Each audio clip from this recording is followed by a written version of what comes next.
আজকে আমরা মোহাম্মদপুরে এসেছি একটা প্রায় হারিয়ে যেতে বসা খাবার খেতে।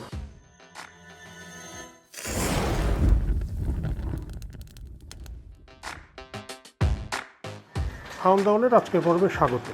প্রায় হারিয়ে যেতে বসা খাবার এই কারণেই বললাম, কারণ অনেকেই বলেন এই খাবারটা ঢাকায় এখন যা পাওয়া যায় সেটা নাকি ঠিকঠাক সেই জিনিস না।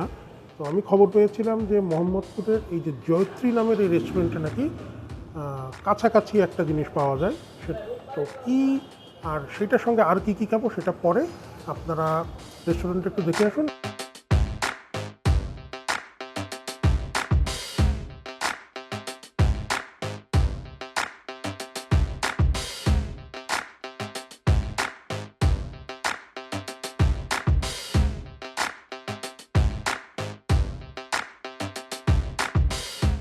লোকেশনটা নাকি আমি ঠিকমতো বলি না, আপনাদের অনেকেরই অভিযোগ। লোকেশনটা একদম ঠিকঠাক বুঝিয়ে দিই। আপনি যদি মোহাম্মদপুর থানার পাশ দিয়ে যে রাস্তাটা ঢুকেছে ওটাই হচ্ছে কাজী নজরুল ইসলাম রোড, ওটা দিয়ে ঢোকেন তাহলে বেশ খানিকটা এগোনোর পরে এই জয়তী রেস্টুরেন্ট। আর যদি আসাদ অ্যাভিনিউ দিয়ে আসেন বাস স্ট্যান্ডের ঠিক আগে বামেই ঢুকেছে কাজী নজরুল ইসলাম রোড, একটুখানি এগোলেই এই জয়তী রেস্টুরেন্টটা। আমরা এসেছি আসলে গ্লাসি খেতে। তবে এই গ্লাসি যে জিনিসটা, এটা তো মূলত হয় খাসির মাংস দিয়ে কিংবা ভেড়ার মাংস দিয়ে, পুরান ঢাকায় যেটা হতো। ঢাকায় কিন্তু অনেকে এখন বিফ গ্লাসি করে। বিফ গ্লাসি শুনে প্রথমে একটু আমারও কেমন জানি লাগছিল যে গ্লাসি তো আসলে এমন একটা জিনিস যেটা আসলে বিফ দিয়ে খুব একটা হয় না। তারপরেও এখন অনেকেই করে এটা। তো ভাবলাম যে এই রেস্টুরেন্টটা যেহেতু নতুন হয়েছে, 3 মাস মাত্র এই রেস্টুরেন্ট ওপেন হয়েছে, যে দেখি যে এনারা বিফ গ্লাসিটা কেমন করে। আমরা অর্ডার করেছিলাম হচ্ছে বিফ গ্লাসি এবং পোলাও, আর জুড়া মাংস, লাটকা খিচুড়ি, সঙ্গে একটা বেগুন ভাজাও দিয়েছে। আর সিঙ্গাড়াটা নাকি খুব ভালো এসে শুনলাম। এটা হচ্ছে বিফ কলিজা সিঙ্গাড়া। ওনারা কিন্তু সব খাবারই এরকম কাঁসার প্লেটে সার্ভ করে। এখানকার খাবারের দাম যে খুব একটা কম তা কিন্তু না। এই যে গ্লাসি এবং পোলাও এই কম্বোটা হচ্ছে 290 টাকা। এই খিচুড়িটারও একই 290 টাকা, দাম কিন্তু বেশি। সিঙ্গাড়া 5 পিস ওনারা দেয়, কলিজা সিঙ্গাড়া, এটার দাম হচ্ছে 150 টাকা। একটু বিট লবণ ছিটানো থাকে, একটা চাটনি থাকে, আলু কিন্তু নেই, পুরোটাই কলিজা। কলিজাটা ওই যে একটু পেঁয়াজ দিয়ে নানান মশলা দিয়ে রান্না করা। আমরা একটু মুখে দিয়ে দেবো।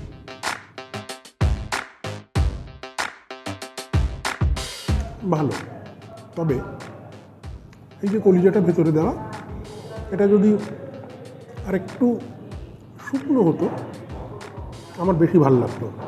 কলিজা সিঙ্গাড়া সাধারণত কী হয়, অনেক জায়গাতেই তো বিক্রি করে আলু এবং কলিজা মিক্স থাকে, এখানে কিন্তু সেটা না, ছোটো ছোটো টুকরো কলিজা। বিফ গ্লাসি নিয়ে চর্চা.com-এ কিন্তু আমার একটা লেখা আছে, আপনারা যদি কেউ পড়ে থাকেন, আচ্ছা আমি ওটা ডেসক্রিপশন বক্সে দিয়ে দেবো। এই গ্লাসি খাবারটা কিন্তু আমাদের পুরান ঢাকার একটা অন্যতম আদি খাবার। যদিও অনেকে বলেন যে এটা ওই যে ফুড ব্লগের ভাষায় অথেন্টিক পুরান ঢাকাইয়া কিনা সেটা নিয়ে অনেক প্রশ্ন আছে। তবে হ্যাঁ, গ্লাসি ঢাকাতেই বেশ এক সময় অনেক জনপ্রিয় ছিল। সর্বশেষ 70-এর দশকে লায়ন সিনেমা হলের গলিতে পাগলা নামে এক ভদ্রলোকের দোকান ছিল, তার আসল নাম আমি জানি না, বইপত্রে পাগলা নামেই এসছে। ওনার গ্লাসি নাকি ঢাকা শহরের বলা হয় সর্বশেষ অথেন্টিক গ্লাসি। নাট্যকার, চিত্র সমালোচক সাইদ আহমেদের ঢাকা আমার ঢাকা বইতে কিন্তু বেশ লেখা আছে পাগলার দোকানটা কোথায় ছিল। তার বাবা যে থমসন সাহেবের কুক ছিলেন এবং তার গ্লাসি অত্যন্ত বিখ্যাত ছিল। তো মুদ্রা কথা হচ্ছে গ্লাসি জিনিসটা কী।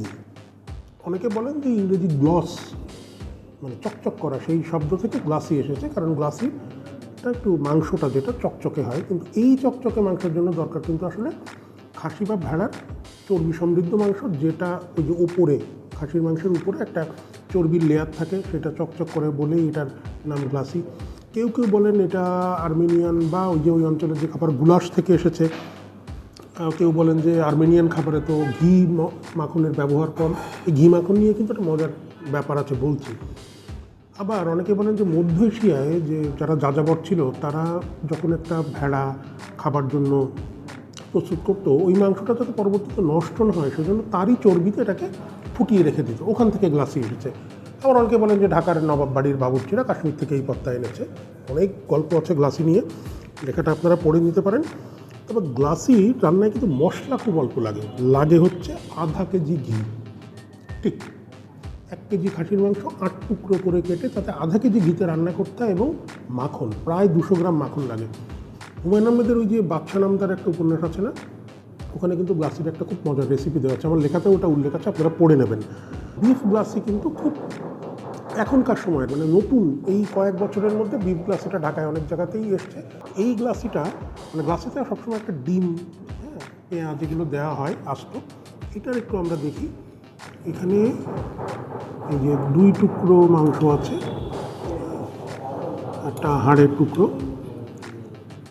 আর একটা সলিড, আর এই যে ডিম, ডিমটা একটু চামচের কোচায় মনে হয় ভেঙে গেল, সেদ্ধ ডিম দেওয়া, ভালো একটা ঘিয়ের কিন্তু ঘ্রাণ আছে এটাতে। হ্যাঁ, কিন্তু গ্লাসের যে বলা হয় যে মাংসের যে উপরিতলটা চকচক করবে, সেটা কিন্তু এখানে সম্ভব না, কারণ বিফে আসলে ওই টেক্সচারটা আসে না। এটা তো বললামই, দাম হচ্ছে এই যে পোলাও আর বিফ 290 টাকা। মাংসটা কিন্তু বেশ নরম, আমি চামচ দিয়েই কেটে দেখলাম, বেশ নরম। গ্লাসিতে এই জিনিসটা খুব ইম্পর্টেন্ট। এবং যেটা হয় কি জানেন তো, গ্লাসি রান্না করতে অনেক সময় লাগে, যে কারণে ওই প্রপার রেসিপিতে হয়তো এখন গ্লাসে অনেকে করতে চায় না, খরচটাও খুব বেড়ে যায়। এটার একটু শুধু ঝোলটা একটু মিশিয়ে দিয়ে রেখে দিতে পারি, ভালো ঘিয়ের ফ্লেভার আছে, মানে ঘি দেওয়া। আমার সঙ্গে যেহেতু আমার কলিগ সজীব আছে, ওর জন্য তো একটু খাবার রাখতে হয়, নাহলে বেচারা বদদোয়া দেবে আমাকে, আর তাতে যদি আমার কিছু হয়ে যায় সে দায়িত্ব ও নেবে না, আপনারাও নেবেন না। পোলাওর পরিমাণটা কিন্তু একজনের লাঞ্চের জন্য আমার কাছে মনে হয়েছে যথেষ্ট, বেশ অনেকটা পোলাও। তবে একটা সত্যি কথা বলতে কি জানেন, এটা সেই অথেন্টিক স্বাদের অথেন্টিক রেসিপির গ্লাসি কিনা আমি জানি না, কিংবা অনেকে হয়তো যারা পুরনো মানুষ যারা গ্লাসি খেয়েছেন তারা হয়তো বলবেন এটা কোরমা। তো এটা কোরমা নাকি গ্লাসি হয়েছে, সে আমি তো অরিজিনাল গ্লাসি খাইনি। আজকে যেটা আমরা খাচ্ছি সেটা আসলে আমার কাছে গ্লাসই মনে হয়নি, মনে হচ্ছে যে এটা হচ্ছে কোরমা। গ্লাসির মশলাগুলো খুব সুন্দর ব্লেন্ড হয়েছে, টোটালটা মিলে ঘ্রাণটাও আমার কাছে খুব ভালো লেগেছে। এই যে বললাম ঘিয়ের একটা ঘ্রাণ আছে, আর গ্লাসিতে তো একটু জয়ফল, জয়ত্রী, রেস্টুরেন্টের জয়ত্রী, আদা এসব লাগে। গরম গরম খেতে আপনাদের ভালো লাগবে আশা করি।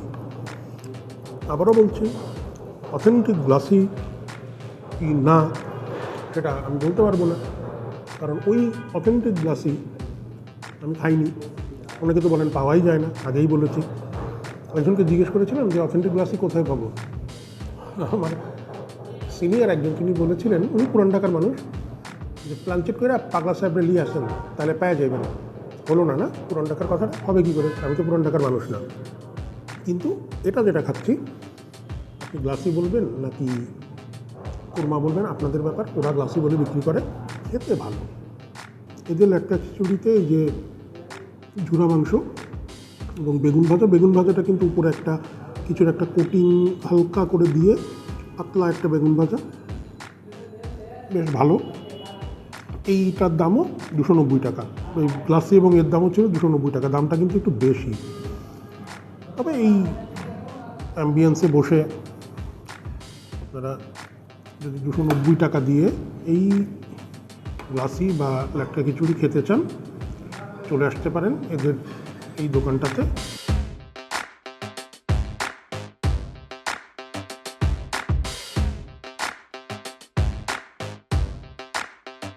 আমার কাছে মনে হচ্ছে যে মাংসের পরিমাণটা যদি আর একটু বেশি থাকতো তাহলে খুব ভালো হতো। আর এটা ঝুরা মাংস, যে এখন তো সব জায়গাতে মাংসটা ঝুরা করে তারপরে একটা কিছু করে, এটা ওরকমই। এই যে আমরা কাছে আনতে বলবো ক্যামেরাটা যদি দেখানো যায়, এই যে ছোটো ছোটো ছোটো ছোটো মাংসের টুকরা, তাতে পেঁয়াজের বেরেস্তা দেওয়া আছে অনেক, এটাকে রান্না করে আবার দুটো খেতে থাকি। শেষ তো করতে হবে, সজীব আছে ক্যামেরায়। আপনারা ততক্ষণে একটু চ্যানেলটাকে সাবস্ক্রাইব করে ফেলুন যারা এখনও করেননি। আপনারা সাবস্ক্রাইব না করলে আমরা নতুন নতুন জায়গায় যে যাবো, গিয়ে দেখাবো, খাবারের খবর দেবো, সেটা কীভাবে সম্ভব? সাবস্ক্রাইব করুন চ্যানেলটার, কন্টেন্টটা ভালো লাগলে লাইক করুন, আপনাদের সাজেশনটা আমাদেরকে একটু কমেন্ট করে জানান। আর চর্চার যে ফেসবুক পেজটা আছে সেটাতেও ফলো দিয়ে রাখেন, আমরা 2 জায়গাতেই কিন্তু ভিডিওটা দিই। তো আবার নতুন কোনো খাবার নিয়ে নতুন কোনো পর্বে দেখা হবে। ততক্ষণ ভালো থাকুন, ভালো খান, সুস্থ থাকুন।